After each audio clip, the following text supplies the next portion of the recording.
আলোচনায় অংশগ্রহণ করবেন মাননীয় প্রতিমন্ত্রী জনাব কুজেন্দ্রলাল ত্রিপুরা, 298 খাগড়াছড়ি। আপনার সময় 7 মিনিট। ধন্যবাদ। মাননীয় স্পিকার, আপনাকে অসংখ্য ধন্যবাদ। 2041 সালের বাংলাদেশের প্রধানমন্ত্রী জননেত্রী শেখ হাসিনা ঘোষিত স্মার্ট বাংলাদেশ বিনির্মাণের এবং স্বাধীনতার মহান স্থপতি জাতির পিতা বঙ্গবন্ধু শেখ মুজিবুর রহমানের সোনার বাংলাদেশ গড়ার লক্ষ্যে এবারে যে বাজেটটি দেওয়া হয়েছে এটা অত্যন্ত সময় উপযোগী এবং আমাদের যারা মাননীয় সংসদ সদস্যবৃন্দ যারা কথা বলেছেন এখানে প্রত্যেকেই এটার ইতিবাচক দিক তারা তুলে ধরেছেন। আমাদের স্বচ্ছতা, জবাবদিহিতা, ঐক্যবদ্ধ প্রচেষ্টা থাকলে এই বাজেট অবশ্যই আমরা বাস্তবায়ন করতে সক্ষম হব। যাই হোক, এই বাজেট বক্তব্যের প্রারম্ভেই আমি শ্রদ্ধাভরে স্মরণ করতে চাই যিনি সারাটা জীবন কষ্ট করেছেন ক্ষুধা দারিদ্র মুক্ত বাংলাদেশ বিনির্মাণের জন্য, যিনি এই দেশের নিপীড়িত, নির্যাতিত, শোষিত, বঞ্চিত, অবহেলিত, পশ্চাৎপদ জনগোষ্ঠীর মুক্তির জন্য সারাটা জীবন আন্দোলন করেছেন এবং তার আন্দোলন করতে যেয়ে 4682 দিনের মতো তার কষ্টের শিকার হয়েছিল জেলখানার ভিতরে, জেলে কাটাতে হয়েছিল তার জীবন। তিনি হচ্ছেন জাতির পিতা বঙ্গবন্ধু শেখ মুজিবুর রহমান। আমি আজকের এই দিনে তাকে শ্রদ্ধাভরে স্মরণ করছি এবং আমি শ্রদ্ধাভরে স্মরণ করছি স্বাধীনতা আন্দোলনে যারা শহীদ হয়েছেন, আমাদের 30 লক্ষ বীর শহীদ, 2 লক্ষ মা বোন যারা যাদের সম্ভ্রম হানি হয়েছিল এবং জাতীয় চার নেতা সহ সকলের প্রতি শ্রদ্ধা জানিয়ে আমি আমার বক্তব্য শুরু করতে চাই। মাননীয় স্পিকার, প্রত্যেক বছর যখন বাজেট এখানে পেশ করা হয় কিছু না কিছু যার যার মত তারা প্রকাশ করবার একটা সুযোগ থাকে এবং প্রকাশ করে। এছাড়া দেশে নানান অর্থনীতিবিদরা আছে, তারাও তাদের মতো করে তারাও এটা আলোচনার মধ্যে নিয়ে আছে। তবে একটা জিনিস আমি বলতে চাই যে সমালোচনা থাকবে, ইতিবাচক সমালোচনা থাকলে সেটা দেশের উন্নয়ন অবশ্যই অর্জিত হয়। তো যাই হোক, আমি এই লাইনে আমি কথা বলছি না যে আমাদের যে বাজেট আমি মনে করি যে অত্যন্ত সময় উপযোগী এবং এদেশের কৃষি, স্বাস্থ্য, শিক্ষা সকল ক্ষেত্রে এটা বাস্তবায়নের উন্নয়নের জন্য এটা কার্যকরী ভূমিকা রাখবে। মাননীয় স্পিকার, আমি একটু আবার পার্বত্য চট্টগ্রাম নিয়ে কথা বলতে চাই। আপনারা সকলেই জানেন যে পার্বত্য চট্টগ্রামে 2 যুগেরও অধিক বেশি সময় ধরে পার্বত্য চট্টগ্রামে এক অশান্তি ছিল, মারামারি ছিল, হানাহানি ছিল, ভাই ভাইয়ের মধ্যে একটা বিভেদ বিচ্ছেদ ছিল, রক্তক্ষয় ছিল, সংগ্রাম। এইসব বিষয়ে পার্বত্যবাসী কিন্তু অত্যন্ত যে কষ্টের মধ্যে দিন যাপন করতে হয়েছিল সেটা আপনারা সকলেই জানেন। মাননীয় স্পিকার, এই পার্বত্য চট্টগ্রামের 2 যুগেরও বেশি অশান্ত পরিবেশকে শান্ত করবার জন্য বিভিন্ন সরকার এসছে। 75-এর পরে যারা সরকারের দায়িত্বে ছিলেন তারা কিন্তু চেষ্টা করেছে, কিন্তু আমি মনে করি যে তাদের চেষ্টা কেন সফল হচ্ছে না, কেন সফল হয় না? নিশ্চয় তাদের ভিতরে কোনো আন্তরিকতা ছিল না, পার্বত্য চট্টগ্রামের মানুষের প্রতি তাদের হৃদ্যতা ছিল না, ভালোবাসা ছিল না, সে কারণে হয়তো তাদের পক্ষে সেটা সম্ভব হয়ে ওঠেনি। আমি দেখেছি এখানে জিয়া রহমান সরকার, খালেদা জিয়া সরকার, তত্ত্বাবধায়ক সরকার, জাতীয় পার্টির সরকার, সেনাবাহিনীর সরকার, বহু সরকার এসছে 75-এর পরে, 96-এর পূর্ব পর্যন্ত, কিন্তু তারা পারেনি। উপরন্তু 1992 সালে খাগড়াছড়িতে একটা অনাকাঙ্ক্ষিত ঘটনা ঘটেছিল যে 1992 সালের সময় যে পাহাড়ি বাঙালিদের মধ্যে একটা উস্কানি দিয়ে কোন যারা উস্কানি দাতা, যারা নিন্দুক, পার্বত্য চট্টগ্রামের ভালো চায় না, তারা উস্কানি দিয়ে এই পাহাড়ি বাঙালিদের মধ্যে একটা বিভেদ তৈরি করে দিয়েছিল। তখন বিএনপি সরকারের কোনো প্রতিনিধি এই এলাকায় যাননি, তারা খোঁজ খবর রাখেনি। যারা ওখানে হতাহত হয়েছে বা অথবা ক্ষতিগ্রস্ত হয়েছে তাদের কোনো খোঁজ খবর কেউ রাখেনি সরকারের পক্ষ থেকে। কিন্তু আমাদের আজকের বাংলাদেশের প্রধানমন্ত্রী বঙ্গবন্ধুর কন্যা জননেত্রী শেখ হাসিনা তিনি সুদূর এই ঢাকা থেকে খাগড়াছড়ি তিনি চলে গেছেন।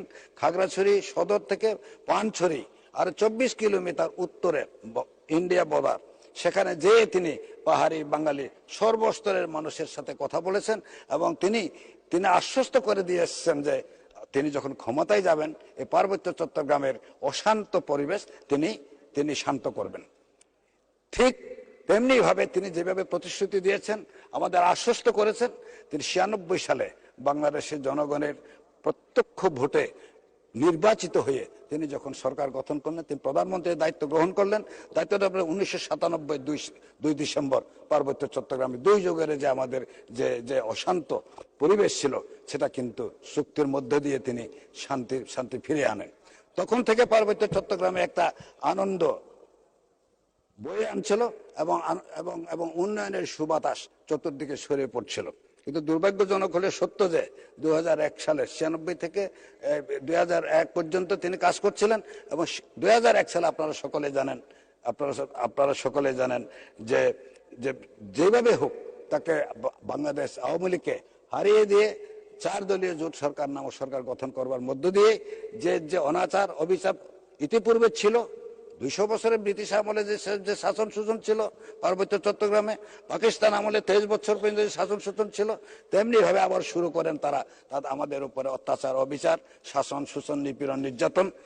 আমরা অত্যন্ত সৌভাগ্য যে আবার 2008 সালে নির্বাচনের পরে বঙ্গবন্ধুর কন্যা জননেত্রী শেখ হাসিনার নেতৃত্বে বাংলাদেশ যখন ক্ষমতায় আসলো, তখন আবার পার্বত্য চট্টগ্রামের বিভিন্ন প্রকল্প গ্রহণ করবার মধ্য দিয়ে পার্বত্য চট্টগ্রামে দীর্ঘদিনের যে তারা যে উপেক্ষিত ছিল, তাদের যে আকাঙ্ক্ষা ছিল, প্রত্যাশা ছিল, সেটা পূরণের জন্য কাজ শুরু হয়। আমরা পার্বত্য চট্টগ্রামে অভূতপূর্ব উন্নয়ন হয়েছে। এছাড়া আপনারা জানেন যে বাংলাদেশের প্রধানমন্ত্রী আজকে আমাদের জননেত্রী শেখ হাসিনা, তিনি পার্বত্যবাসীর কথা চিন্তা করে এই ঢাকার মধ্যে আপনার 2 একরের মতো জায়গা অফিস বেলি রোডে জায়গা করে দিয়ে 200 কোটি টাকার উপরে খরচ করে হাসিনা পার্বত্য কমপ্লেক্স তিনি নির্মাণ করে দিয়েছেন শুধুমাত্র পার্বত্য চট্টগ্রাম মানুষের সদস্য শুধুমাত্র পার্বত্য আরো 2 চট্টগ্রাম। মিনিট বলবেন। আমাকে একটু সময় দিয়ে আমি শেষ করবো। আমি কেন বললাম কথা এটা, তাইলে পার্বত্য চট্টগ্রাম আজকে শেখ হাসিনা তিনি শুধু বাংলাদেশের নেত্রী না, তিনি বিশ্ববাসীর নেত্রী আজকে আমাদের যে জননেত্রী শেখ হাসিনা। তাই তিনি মানবতার মা হয়েছেন, তিনি নানা সুখ্যাতি অর্জন করেছেন। আমি বলবো যে এই যে পার্বত্য চট্টগ্রামের জন্য আলাদা একটা যে চিন্তা চেতনা তার, তিনি জানেন যে পার্বত্য চট্টগ্রামের দীর্ঘদিন পর্যন্ত অবহেলিত ছিল, তারা শোষণ শাসন অধীনে ছিল, সে কারণে তাদেরকে কিছু বিশেষ ভাবেই দেখা উচিত, সে যেন বিশেষ আইন করেই পার্বত্য চট্টগ্রাম বিষয়ক মন্ত্রণালয় করে দিয়েছেন। সে পার্বত্য চট্টগ্রাম বিষয়ক মন্ত্রণালয়ের তার বদান্যতায় আজকে আমি দায়িত্বপ্রাপ্ত। আমি তার এই বিশ্বাস কখনো ভঙ্গ করব না। আমি চেষ্টা করব তার সে বিশ্বাসটা রেখেই আমি পার্বত্য চট্টগ্রামবাসীর মঙ্গলের জন্য, কল্যাণের জন্য কাজ করবার জন্য আমি চেষ্টা করব। আমি সে কারণে মাননীয় প্রধানমন্ত্রীর জননেত্রী শেখ হাসিনাকে আরেকবার ধন্যবাদ জানাতে চাই। একই সাথে আমি কিছু এলাকার যেটা উন্নয়ন হয়েছে তাইলে আর কি দরকার আপনি প্রশ্ন করতে পারেন, কিন্তু দীর্ঘদিন পর্যন্ত উপেক্ষিত ছিল, দীর্ঘদিন পর্যন্ত এটা কারো নজরে ছিল না। আমি যেটি বললাম 200 বছর শাসন ব্রিটিশের, 23 বছর পাকিস্তানের, এরপরে তো 75-এর পরে তো শুরু হলো নানান অত্যাচার অবিচার পার্বত্য চট্টগ্রামে। তো কাজে 15 বছরের মধ্যে যা করেছেন এটা অভূতপূর্ব তিনি করেছেন। এই উন্নয়নের ধারা অব্যাহত রাখার জন্য, পার্বত্য চট্টগ্রামে শান্তি সম্প্রীতি উন্নয়নের ধারা অব্যাহত রাখার জন্য এবং সেখানে পাহাড়ি বাঙালিদের মধ্যে একটা শান্তিপূর্ণ সহাবস্থান সেটি বজায় রাখবার জন্য অবশ্যই দরকার আপনাদের মুক্ত এখানে যারা আমাদের মাননীয় সংসদ সদস্যবৃন্দ আছেন, মাননীয় প্রধানমন্ত্রী আছেন, আপনাদের মতো জ্ঞানদীপ্ত, বুদ্ধিদীপ্ত, প্রজ্ঞাদীপ্ত আমাদের মাননীয় সংসদ সদস্যগণ যদি আপনারা একটু সুনজর দেন পার্বত্য চট্টগ্রামের বিষয়ে, তাহলে নিশ্চয় আমরা আমাদের যে দীর্ঘদিনের যে প্রত্যাশিত। মাননীয় প্রধানমন্ত্রী 1 মিনিট। না আর 2 মিনিট দেন, 2 মিনিট শেষ করবো। 2 মিনিট বলুন। আপনি তো আমাকে অনেক করুণা করেন, আমাকে অনেক দয়া করেন আপনি। তো যাই হোক, আমি এই 2 মিনিট বলেই শেষ করব। তো আমি চাই যে অন্তত আমাদের যে কিছু কাজ বাকি রয়েছে, আমাদের বিদ্যুতের যে সমস্যা, সেখানে পাহাড় পর্বত সরাজিরি নদী নালা, এইগুলি এখানে একটা জাতীয় গ্রিডের আওতায় তাদেরকে পৌঁছানো অবশ্য কঠিন। সে কারণে আমরা সোলার প্যানেলের মাধ্যমে, সোলার সিস্টেমের মাধ্যমে যে শেখ হাসিনার উদ্যোগ গড়ে গড়ে বিদ্যুৎ, সেটা আমরা বাস্তবায়ন করতে চাই। গত বছর আমরা প্রায় 50,000 সোলার সিস্টেম বিতরণের মধ্য দিয়ে আলোকিত করেছি প্রত্যন্ত অঞ্চলের জনগণকে। এবারে আমরা চাই যে আরো 1 লক্ষ পরিবারকে আমরা সেই আওতায় অন্তর্ভুক্ত করে আমরা আলোকিত করতে চাই। এটি হলো আমার দাবি। এবং এছাড়া একটা উচ্চশিক্ষা লাভের জন্য রাঙ্গামাটি একটা বিশ্ববিদ্যালয়, প্রযুক্তি বিশ্ববিদ্যালয় করেছেন, বান্দরবানে একটা হয়েছে, কিন্তু খাগড়াছড়িতে নাই।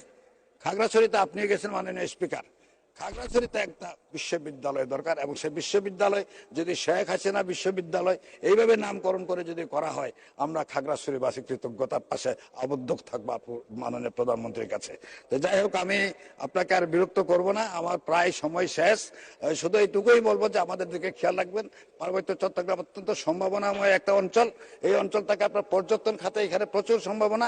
এখানে আপনি যদি পর্যটনকে যদি একটু যদি প্রমোট করেন, সেক্ষেত্রে অবশ্যই শুধু পার্বত্য চট্টগ্রামের উপার্জন দিয়ে বা সেখানে উৎপাদনের যে ফসল সেটা দিয়ে অন্তত, এবং সেখানে যে আবহাওয়া, অক্সিজেন, বাংলাদেশের 64টি জেলা 63টি জেলা অক্সিজেন এত পাওয়া যায় না, পার্বত্য চট্টগ্রামে সে অক্সিজেন আছে, এটা আপনারা জানেন। তো এটাকে বজায় রাখার সত্ত্বে অন্তত আপনারা একটু মনোযোগী হবেন। আপনাদের কাছে এই সবিনয় অনুরোধ জানিয়ে আমি আমার বক্তব্য এখানে শেষ করছি। ধন্যবাদ মাননীয় স্পিকার, আপনাকে অসংখ্য ধন্যবাদ। ধন্যবাদ মাননীয় প্রতিমন্ত্রী, আপনাকে অসংখ্য ধন্যবাদ। এখন আলোচনা